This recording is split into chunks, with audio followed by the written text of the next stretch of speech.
Assalamualaikum warahmatullahi wabarakatuh. Saya Citra Fatika Syarif dari kelas 11A. Sekarang saya mau menjelaskan tentang analisis korelasi terlebih dahulu. Yang pertama, dalam diagram pencar itu ada tren. Jadi tren data adalah pola yang ditunjukkan oleh data sepanjang periode waktu tertentu. Tren data ini bisa naik, turun, tetap, atau stabil gitu. Tren data juga dapat digunakan untuk mengidentifikasi pola, yang dimana pola itu punya kecenderungan yang mungkin terjadi dalam data statistik atau dalam data lainnya. Pola-pola penyebaran dari tren data itu ada 3. Ada linear, itu yang pola datanya itu mendekati garis lurus. Yang kedua itu ada kurva, itu pola penyebarannya nggak berbentuk lurus gitu, tapi hampir mendekati garis lurus. Oke, kurva pada umumnya. Yang ketiga itu nggak berbentuk, atau pola penyebarannya ini gak beraturan sama sekali. Yang kedua itu dalam diagram pencar ada korelasi. Korelasi ini tuh ukuran atau sejauh mana variabel tuh berkaitan, kayak hubungan gitu. Terus pada dasarnya fungsi korelasi ini untuk melakukan standarisasi pada hasil covariance atau ukuran hubungan antara dua variabel tersebut yang didapat berdasarkan tren data gitu. Korelasi ini ada 3.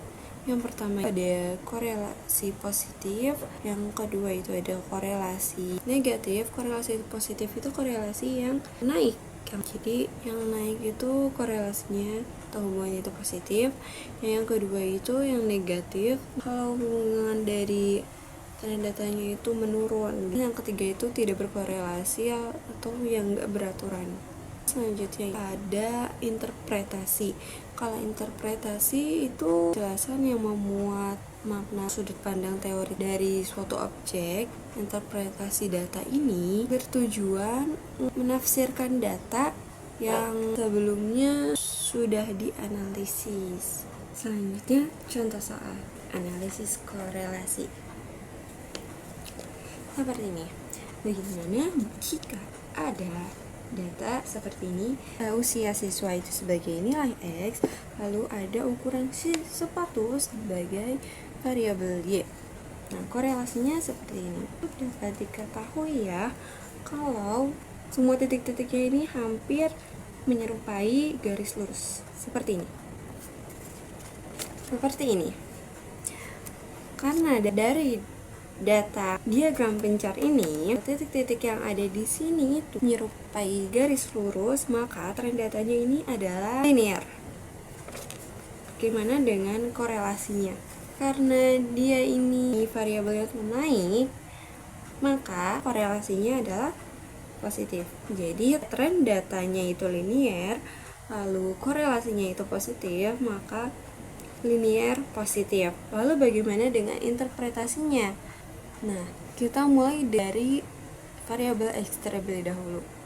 Karena sudah diketahui bahwa data ini adalah linear positif, maka semakin bertambahnya usia siswa, semakin besar pula ukuran sepatu siswa. Seperti itu. Nah, selanjutnya yang ingin saya jelaskan, selain korelasi dari data bivariat, saya juga ingin menjelaskan tentang regresi linear.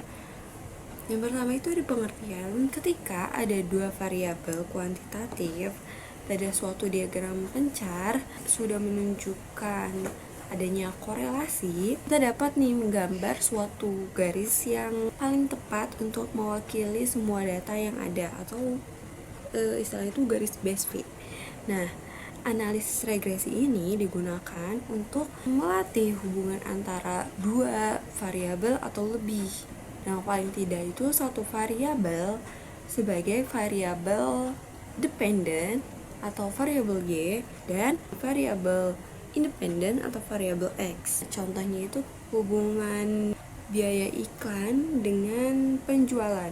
Biaya iklannya ini adalah variabel X, lalu penjualannya ini adalah variabel Y. Contoh yang kedua itu ada hubungan antara berat badan dan umur. Berat badannya ini adalah variabel X dan umurnya ini adalah variabel Y. Nah, untuk menentukan garis base fit itu ada dua metode. Yang pertama itu ada metode kuadrat terkecil, lalu yang kedua ini ada metode regresi linear. Nah, saya akan menjelaskan tentang regresi linear saja. Regresi linear ini menggunakan persamaan garis base fit yang dapat ditentukan menggunakan regresi linear. Nah, persamaan garis base fit ini berbentuk garis lurus yang disebut juga persamaan garis linear. Nah, ini yang saya mau jelaskan. Secara umum, garis linear itu dinyatakan dengan rumus Y topi sama dengan A ditambah BX. Untuk persamaan dari rumus tersebut itu di mana nilai Y topi adalah nilai yang terikat atau yang dapat diprediksi, lalu yang X adalah nilai variabel bebas, A adalah titik potong atau sumbu Y, titik potong sumbu Y, atau yang B ini adalah gradien atau koefisien dari garis regresi. Contohnya ada di sini. Lalu bagaimana cara mencari nilai A dari rumus tersebut? Nilai A ada rumus sigma Y kurang nilai B dikali dengan sigma X dibagi N. N itu banyaknya variabel. Karena di rumus A ini ada nilai B yang harus sudah diketahui, maka kita harus mencari nilai B terlebih dahulu sebelum mencari nilai A. Rumus nilai B ini N dikali dengan sigma dari XY lalu dikurang dengan sigma X dikali sigma Y. Nah, per nilai N dikali dengan sigma X kuadrat dikurang dengan sigma X dikuadratkan. Kita masuk ke contoh soal dari Riemann regresi linear. 5 orang sepakat untuk menurunkan berat badan dengan cara bersepeda selama sepekan. Hasilnya seperti tabel berikut. Yang pertama itu ada nama ini ada A, B, C, dan E. Itu disebut juga dengan N ya, atau jumlahnya, berarti jumlah ini ada 5. Nah, terus selama bersepeda dalam waktu jam dan penurunan berat badan dalam bentuk gram. Nah, lalu tentukan model regresi linear data tersebut. Ingat ya, yang pertama kita cari itu adalah nilai B-nya. Maka, melalui rumus ini kita menentukan nilai B. Di data yang tadi itu cuma ada lama bersepeda dan penurunan berat badannya aja, ya dibutuhkan nilai XY, lalu ada nilai X kuadrat juga. Seperti yang ada di rumus. Dari soal ini dapat kita ketahui ya kalau lama bersepeda itu sebagai variabel X-nya dan penurunan berat badan ini sebagai variabel Y-nya. Kita cari dulu kolom-kolom dari data tersebut ini. Pertama kita cari nilai X, Y-nya dulu. Karena yang diperlukan itu ya.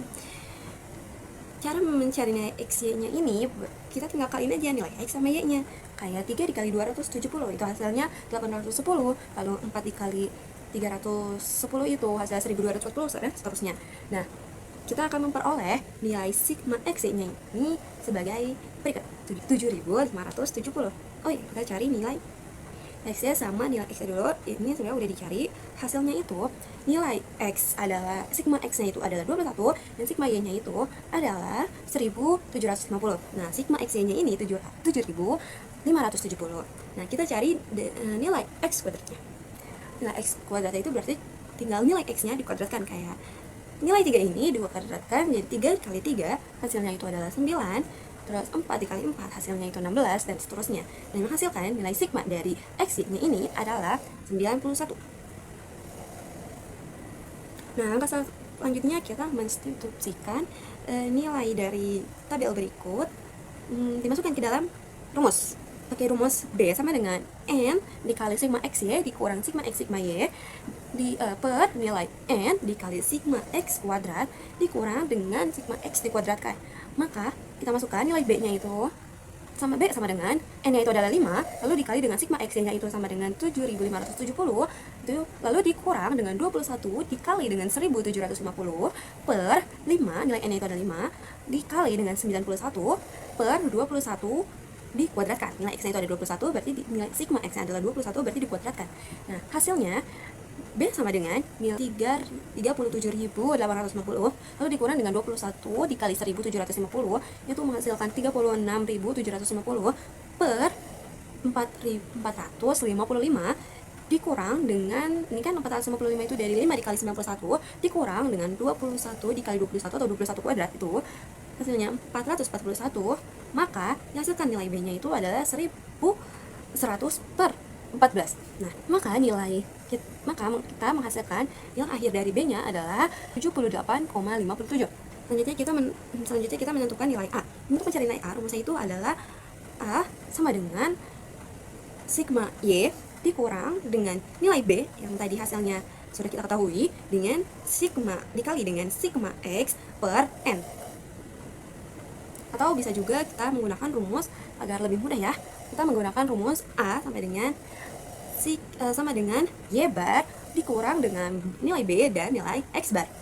Pertama kita cari nilai X barnya dulu sih. Kalau dari sini kita nyari nilai X barnya itu dengan sigma X per N sama dengan 21 per 5 sama dengan 4,2. Nah, nilai X barnya ini adalah 4,2. Lalu nilai Y bar. Y barnya ini sigma Y per N sama dengan 1750 per 5.